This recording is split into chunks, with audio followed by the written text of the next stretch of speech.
کیا ہے چوروں کا؟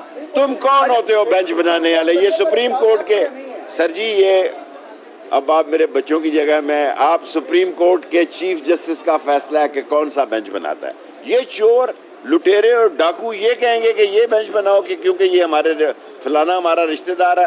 یہ اسی طرح 1997 میں انہوں نے حملہ کیا، اسی طرح رات کے یہ صبح ناشتے انہوں نے گورنر ہاؤس اور پنجاب ہاؤس میں دیے، اسی طرح یہ ججوں کو تقسیم کرنا چاہتے ہیں۔ انہوں نے ملک کا ستیہ ناش کر دیا، انہوں نے ملک کو اس وقت موت کے غریب آدمی کے لیے انہوں نے موت کا سما پیدا۔ اچھا شیخ صاحب یہ بتائیے گا کہ ہم دیکھتے ہیں سیاسی جماعتوں نے ایک وتیرہ بنا لیا ہے، شارٹ سوال کرو نا، کہ اپنے حق میں فیصلہ ہے تو ٹھیک ہے، عدلیہ اگر حق میں عدلیہ جو فیصلہ دے گی وہ قبول ہے ساری قوم کو۔ جی سر، جن کو آپ ڈاکو کہہ رہے ہیں ماضی میں آپ نے ان کا بھی ساتھ دیا، کسی ڈاکو کا میں نے ساتھ نہیں دیا۔